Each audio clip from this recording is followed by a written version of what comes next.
إن السلطات تجبر الموظفين الحكوميين على المشاركة في التظاهرات.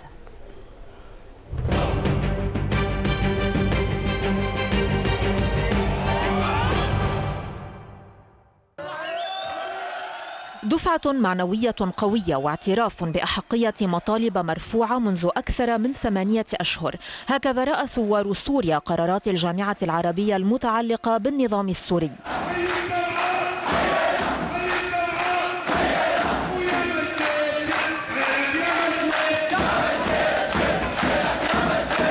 لكن الثوار لم يعودوا يأمنون جانب النظام، وهم بالتالي يصعدون المطالبة بخطوات أكبر لحماية المدنيين من القتل والترهيب. أما في دمشق فقد تلاقت الحملة التي شنها المندوب السوري في الجامعة على بعض أعضائها إثر صدور القرارات مع تحرك ميداني ليس جديد بفحواه ورسائله. فللمرة الثانية اقتحم موالون للنظام السوري سور السفارة القطرية في العاصمة السورية، وصعدوا إلى سطح المبنى ونزعوا علم قطر ورفعوا مكانه العلم السوري. أمن السفارة استخدم الغاز المسيل للدموع لتفريق المتظاهرين. كما هاجم آخرون مبنى السفارة السعودية وعبثوا بمحتوياته. الرياض استنكرت الهجوم وعدم قيام الأمن السوري بالإجراءات الكفيلة لمنعهم، وحملت السلطات السورية المسؤولية عن أمن وحماية كافة المصالح السعودية ومنسوبيها في سوريا. حشود أخرى هاجمت القنصليتين الفرنسية والتركية في اللاذقية.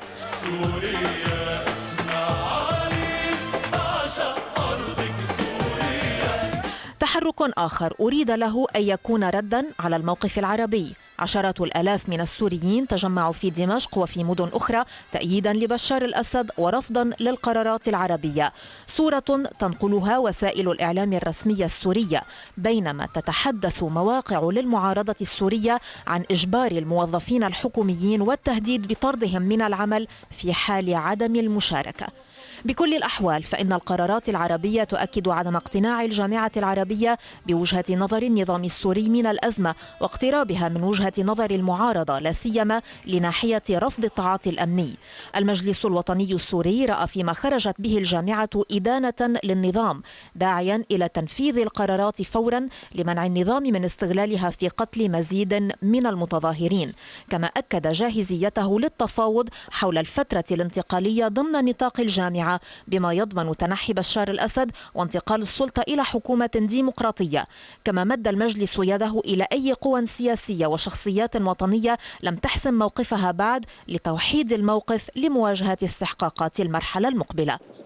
مواقف الجامعة العربية حظيت أيضا بموجة من الترحيب العالمي، والبعض رأى فيها إشارة مهمة لأعضاء مجلس الأمن الذين منعوا حتى الآن صدور قرار واضح بشأن سوريا، وفرصة أمام الهيئات الدولية لاتخاذ مزيد من الخطوات.